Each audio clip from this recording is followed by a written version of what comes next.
In this video, the goal is to do an introduction to the anatomy of the brain. If you dig deep enough and split the functions of the brain apart into enough distinct features, you can discuss thousands of different very specific areas of the brain and specific functions they have. So obviously, we're not going into that much detail, but what I'd like to do is give you more of an idea of how we even start thinking about categorizing brain regions as having particular functions. So to connect it to where we left off last time, remember, in brain circulation, you have this structure called a cerebral arterial circle, or a circle of Willis. And the idea here is the brain has a circle because it allows us to reroute blood to different parts of the brain depending on where blood flow is needed the most.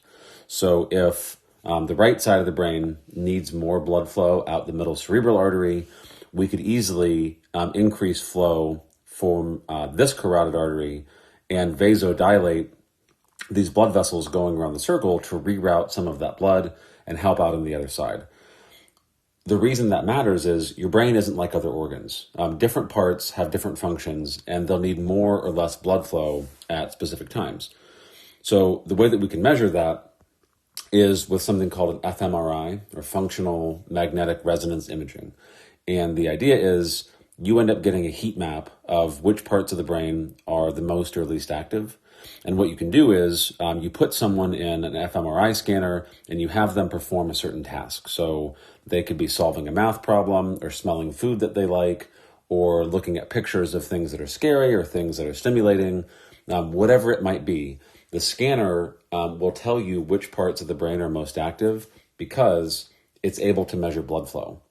Right? The scanner can't measure electrical activity directly, but what we know is the more electrical activity is in a certain part of the brain, that means you're going to need more oxygen because you're going to have to make ATP to run the sodium-potassium pump that keeps neurons firing.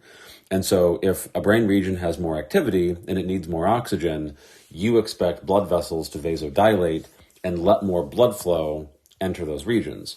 So when we see a map of the brain and you see that these areas have increased blood flow. In this particular example, those happen to be regions that are involved in speech and vocalization. So in this test, they were probably having the person actually speak while the MRI was happening, and it makes sense that those areas would have increased activity. All right, so when you start seeing maps of the brain, and there are labels on it that say this area is involved in speech, and this area is involved in vision, whatever the function might be, there are two ways that you can find out, okay, which brain region does what thing. The modern version is this fMRI idea. The older version of that is a simple loss of function analysis where you look at patients that have had strokes or traumas, accidents of some kind, and you figure out where the damage is and then just look at what functions they lost. And if you have dozens and eventually hundreds of patients that have lesions or damage to a certain area and they all have a similar set of symptoms, you start to become more and more confident that that particular brain region is involved in that function. Now, the second complication is sometimes a brain region can have multiple functions, and sometimes certain functions can have multiple brain regions that you need to make them happen. And so things get very complicated. But as we move through this, I'm going to use pretty broad examples of different parts of the brain that have certain functions. And what I hope you see is the brain is not a big computer that does like a bunch of different tasks centrally. It's a bunch of little mini computers, and they all have to communicate with each other somehow. Right, so parts of the brain. We're going to start at the top and work down. The cerebral cortex is by far the largest and the most superior portion of the brain. All these different lobes that you see, occipital, parietal, temporal, frontal, etc., those are lobes of the cerebrum. They got their name mostly just based off of the bones that they underlie. So the frontal lobe is underneath the frontal bone, the temporal lobe is underneath the temporal bone. And so when you see these dividing lines between lobes, nothing magical happens when you move from one lobe to the other. It's just the way that we split up the brain anatomically. All right, if you do a frontal section through the brain like this, vertically, you see a cross section, right, where this is the midline, right down the center. And what you'll notice is the cerebrum has a very distinct band of gray matter around its exterior, that gray matter, we call that the cortex. Right? So when someone says cerebral cortex, that just means the ring of gray matter that surrounds the cerebrum. That gray matter is where you find cell bodies of neurons, right? So that's where synapses are forming. That cortex is really where the action's happening. And then on top of that, you have white matter on the interior. And white matter is white because it's made of axons wrapped in myelin. And myelin is mostly fat from cell membranes. And fat, just like adipose tissue, is white. That's why white matter has its appearance, right? So if we zoomed in, you would have all of these cell bodies that I'll represent with these circles in your gray matter. They're forming synapses with each other, right? Axons and dendrites connecting. But the white matter is going to link areas to each other. And so if you want to send a signal from this part of the cortex to that one, you're going to need to route an axon through that white matter space. If you want to send information from one side of the brain to the completely opposite hemisphere, right? These would be called the left and right hemispheres of the brain, the two halves. The corpus callosum is a white matter tract that connects the two halves. And so you could also send axons across the corpus callosum to communicate with opposite sides, right? Some white matter tracts also exit the brain completely and go down to either cranial nerves or to the spinal cord to send information out to the body. Okay, so eventually we'll start putting functions on these different lobes of the cerebral cortex, and I'll give a handful of examples. But for right now, remember, each portion of the cortex is very highly specialized to have a certain function, and it has to communicate information about those functions with different parts of the brain through white matter. All right, if you dig deep enough, you can start assigning lots of different labels to different parts of the brain based on their functions. Very few classes are going to have you memorize every structure in the brain. It's almost impossible because you get pickier and pickier as you zoom in. But what I'll have you see with this is, first off, everything up top, what looks like the mushroom cap sitting on top of the brain up here, all of that is cerebrum. We're seeing the cortex from the outside. And there are a few terms to pay attention to here. The first, you'll see this word sulcus show up over and over again. The sulci are just the grooves that I'm highlighting in red here throughout brain tissue. And if the groove gets especially deep, we just start calling it a fissure, right? You can't see how deep these are here because we're not seeing a deep view. But sulci are grooves, fissure are very deep grooves, and the convex portion, so the actual hump of tissue that's pointing outward, each one of those is called a gyrus, right? Gyri, plural.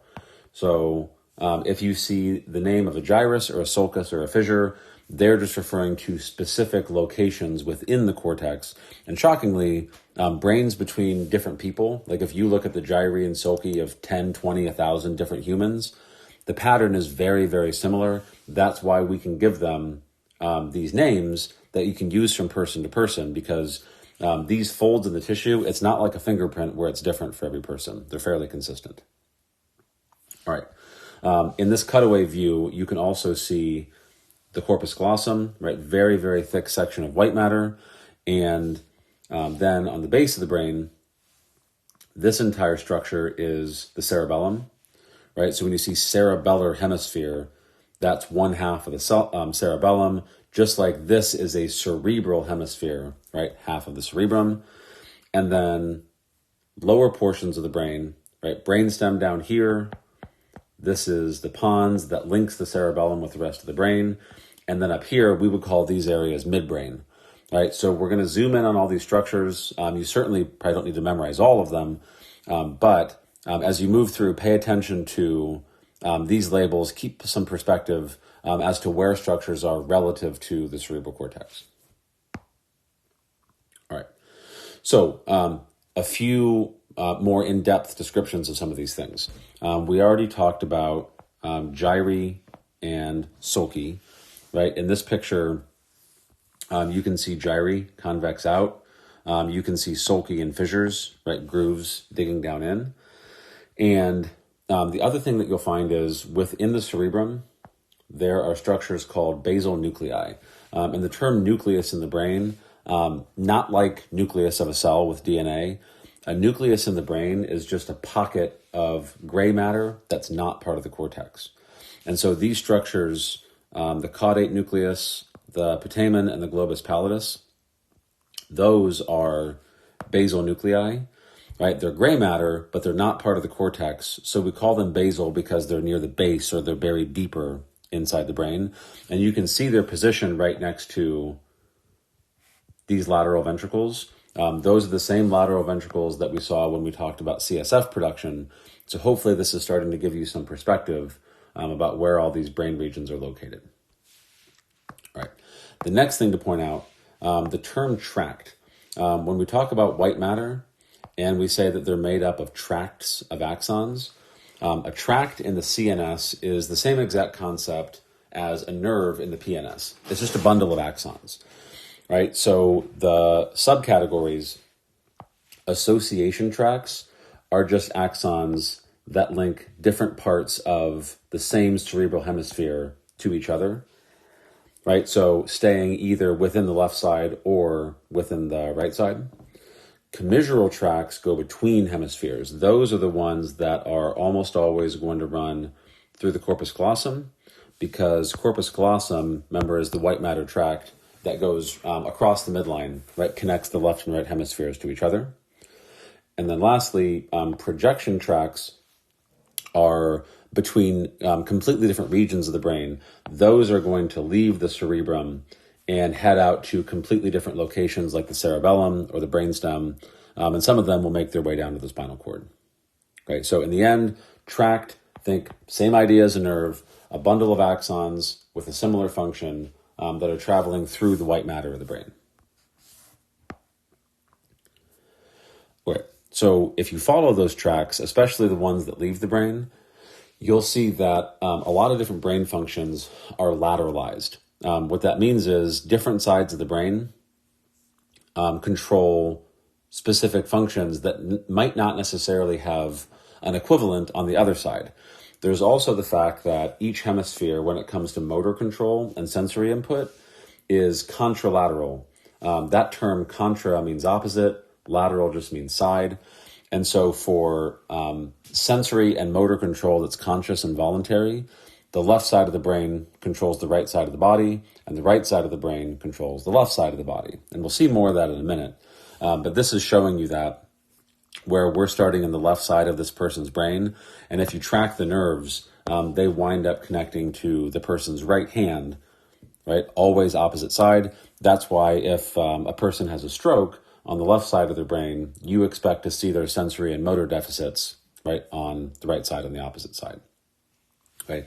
There are also some cognitive differences. This idea of being right-brained or left-brained is a little bit overblown, but there is something there to it. The right hemisphere tends to deal with things that are more subjective and creative and artistic, and the left side tends to deal with things that are more rigid and structured, identifying objects and naming them and categorizing them.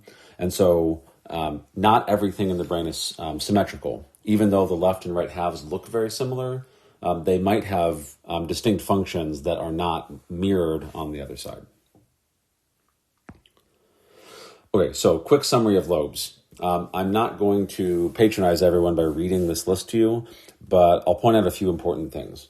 The frontal lobe is enormously important in psychology, planning, judgment, intelligence, emotional mood, things like that. We're not going into a bunch of depth on that because that's more for a behavioral psych class.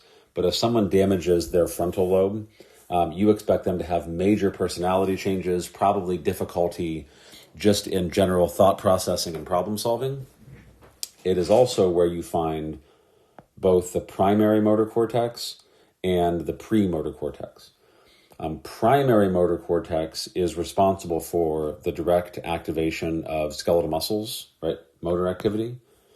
The premotor cortex is more of a planning area that's not actually sending the direct signal to the muscle, but it's responsible for planning what the movement is going to be and what muscles even need to be activated. All right, parietal lobe receives a lot of different sensory information, taste and touch and temperature and pain. The touch, temperature, and pain part of that we call the primary somatosensory cortex. Remember, in sensory, somatic mostly means skin. So any sensory receptors that are conveying touch or temperature or pain information from skin are going to project to that cortex, and we'll see that in just a minute on a map. All right. Occipital is primarily vision. Vision is a massively complicated sensory center, and so occipital lobe is almost exclusively dedicated to vision. It's getting its input from the optic nerves coming from the eye, processing those images so you can see a clear picture, and then sending the conclusions or interpretations from that visual information to the other sides of the brain. All right. Temporal makes sense, hearing, so audition and olfactory. And there's a lot of language and memory stuff going on there. Makes sense because auditory information has a very strong tie to language. And the memory side of things, smells and sounds have a very strong effect on long-term memory. And this happens to be one of the sites where those memories are stored. All right. Lastly, the insula, which is a lobe of the cerebrum that you can't actually see from the outside. You would have to pry apart, like peel back the frontal and temporal lobes to see it lying underneath. That's the integration site, like a processing center for a lot of the visual information that's coming off the occipital lobe. All right, so as an example of this, these sensory and motor maps, this one in particular is showing you the primary somatosensory cortex. Remember, somatic means skin, and so this is showing you the gray matter on that cortex. This is exactly what we were talking about back here in the parietal lobe. So this somatosensory cortex, that's this. And what you see is it's laid out like the map of a very oddly shaped person. And the size of the body parts tells you something interesting. So if this cortex is full of cell bodies of neurons, and we're talking about sensory information coming in, you would expect axons from sensory pathways to be coming in and synapsing with those neurons in the cortex. So if this particular area is from the foot or the toes, if you traced those sensory neurons back out to the body, right down the spinal cord, down the sciatic nerve, you would trace them to touch and temperature receptors that are in the foot, right? This area, they would come from the hand, obviously. This would come from the shoulder. You get the idea.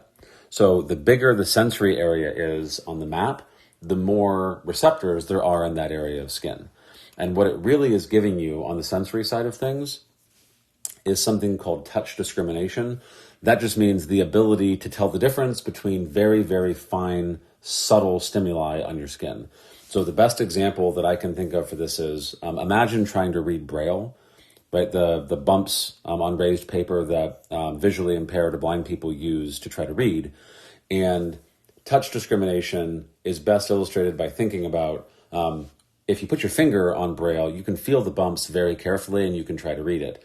If you just took your arm or your shoulder or your leg and pressed it up against Braille, you would have no idea what the bumps even really felt like, because the sensory receptors in those parts of your body are not packed closely enough together to really be able to tell the difference. That's touch discrimination. All right, on the motor side of things, this is showing the sensory cortex, but the motor cortex looks very, very similar. In that case, it's the same concept, except instead of coming in, the axons from the motor cortex would be going out.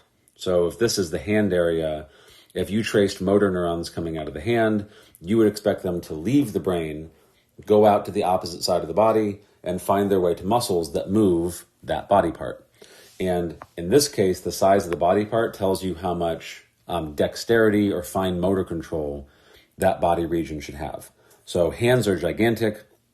That's why your fingers are very precisely controlled compared to other areas like the trunk and head and neck. They just have more neurons controlling them, so we get more precision. All right, let's do a few more examples of lower brain regions. The basal nuclei are, as the name suggests, near the bottom or base of the cerebrum. We already mentioned them before. They're pockets of gray matter. Their function, they have a huge role in muscle tone and posture and coordination of something called learned motor patterns. So think of this as things that you do on purpose, but you're not specifically controlling. So muscle tone, when you're walking up a flight of stairs, these muscles are controlling the contraction of muscles in your spine to make sure that you don't fall over and tip from one side to the other, lose your balance. Learned motor patterns, think like you decide that you want to walk across a room, but you don't have to carefully think about picking up your leg and moving it forward and then picking up the other leg.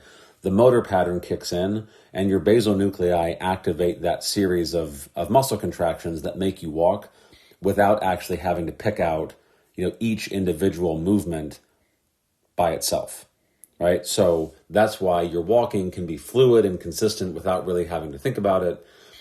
These parts of the brain, the basal nuclei, are damaged in Parkinson's disease. And so it makes sense why people with Parkinson's tend to move very slow, and their movements are very deliberate and they lack coordination because they're having to actually think about each part of the movement, and they can't just let the basal nuclei kick in and activate that learned motor pattern the way that a person without Parkinson's could. Okay. All right, next part of the brain. We're out of the cerebrum at this point. So the diencephalon consists of the thalamus, the hypothalamus, and the epithalamus. And the thalamus, in large part, acts as a sensory filter. Some people call it a relay station. And so signals that are coming in from the brain through sensory axons are going to synapse in the thalamus with a new neuron, right? In my picture, the forks represent axon terminals and the circles represent cell bodies, right? And so this would be the axon of one neuron. This would be its axon terminal. This would be the cell body of the next neuron. So it's showing you a synapse. Sensory signals from the eyes for vision, from the spinal cord for touch, from everything except smell, actually. They all run through the thalamus. And then that next neuron is going to project up to somewhere in the cortex.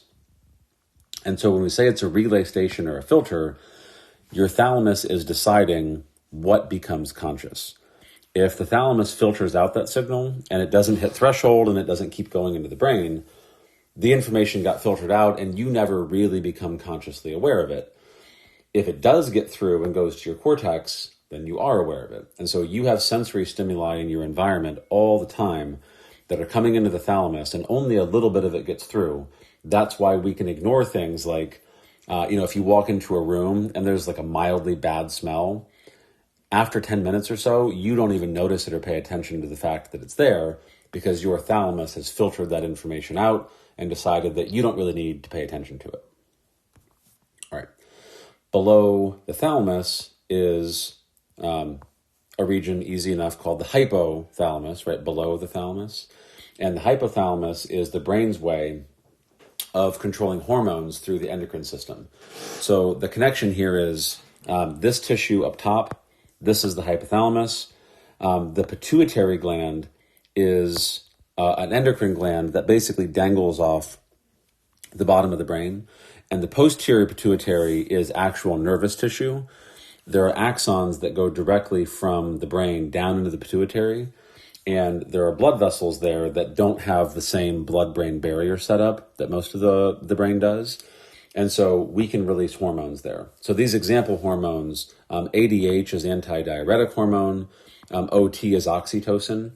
Basically, the hypothalamus is in control. And with these axons that come down out of the brain, it can tell the posterior pituitary when those hormones need to be released, right? So we get our solution. The brain stays in control of what's happening, the hypothalamus, but we bypass the blood-brain barrier to make so we can actually secrete those hormones into the blood and get them into circulation. Because if we release them up here in the brain, they would have a hard time crossing that barrier, and it probably wouldn't happen. All right, so in addition to hormones, that you'll see a lot more of in the endocrine section of A&P2. The hypothalamus controls appetite, thirst. It regulates circadian rhythms by controlling sleep-wake cycles. And right next to the hypothalamus is also the epithalamus, which isn't really shown on this picture. It's very small. But that's the site of the pineal gland, which produces melatonin, right, the sleep hormone. And so the hypothalamus is really setting your circadian rhythm. The epithalamus is just following its commands and releasing melatonin when it's time for sleep to actually happen. Okay, dig a little bit deeper and you get down into the midbrain, which is the upper portion of the brainstem, right, highlighted right here. And I don't think it's necessary to dig into every detail of what happens here, but I want to point out a general trend. The further we get down in the brain beneath the cerebrum, the more the functions are becoming less conscious and more primitive. So reflexive responses to vision, think, somebody throws a baseball at your head and you dodge it without even thinking about it. Postural muscle tone, make sure you don't slouch when you're sitting up and keep your spine safe. Regulating the basal nuclei, they also have, remember that learned motor pattern, unconscious motor movement. The reticular formation is another sensory filter in addition to the thalamus. These are all things that have a common feature. They're unconscious and you can't control them, but they definitely impact your behavior. And so think of the midbrain, kind of like the thalamus, as a gatekeeper between the conscious and the unconscious, right? They're carrying out functions that you perform all the time, but that you don't really actively think about, right? And as we move even further down below the midbrain, you get into structures like the cerebellum and the pons, right? So in this picture, this was our midbrain region. The cerebellum is the most important part of the brain for controlling subconscious and involuntary muscle contractions, right? So works along with the basal nuclei, learned motor patterns, reflexive changes in muscle activity for posture. We're talking about muscle contractions that you don't specifically think about, but they need to happen. So think about an athlete running down a field during a game. There are so many muscles that have to contract: abdominals, around their spine, muscles in the hips like rotators that stabilize. You can't possibly think about all those things. The cerebellum is like the computer that's running in the background, making sure that all of those necessary muscle contractions happen without you really having to think about it, right? And the pons is a chunk of mostly white matter that links the cerebellum to other parts of the brain, like the cerebrum, and also sends motor neurons down to the spinal cord.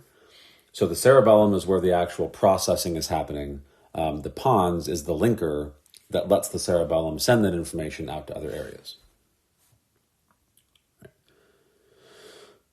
Okay, and last structure, right before you get to spinal cord, is the medulla. It's just below the pons. And this is where we see a lot of very fundamental physiological processes, right? Cardiac center regulates heart rate. Vasomotor controls constriction and dilation of blood vessels. Respiratory center controls breathing rate. And it's interesting, these areas are incredibly small compared to what's going on in the cerebrum. And so it's kind of odd that a part of the brain that has such a critical function, right? Hearts and blood vessels and lungs are some of the most important organs in a person, but the areas that control them are incredibly tiny. And the reason for that is it doesn't require much computing power, right? Your heart can really only do two things: beat faster and harder or slower and weaker. That's it. Vasomotor, blood vessels can either constrict or they can dilate. Respiratory, you can either breathe faster and deeper or you can breathe slower or more shallow. And so the reason these areas are very small and they're buried in the base of the brain is they don't really require a lot of decision-making, a lot of integration. It's a pretty simple either or. And so they show up as very, very tiny little nuclei in the medulla. But if they're damaged, obviously, the effect can be critical. All right, once you move below the medulla, at this point, it's spinal cord. So spinal cord and medulla directly connect to each other. And later on in these videos, we'll get to detailed spinal cord anatomy because things change pretty dramatically at that point. All right, I hope this was a good introduction. Brain anatomy makes more sense now. And this is the last video involving brain-specific information. And so the next one in the playlist, if you keep track, we'll move on to spinal cord and then eventually peripheral nerves. So flag the playlist, subscribe to the channel, and watch the videos in order so they make the most sense.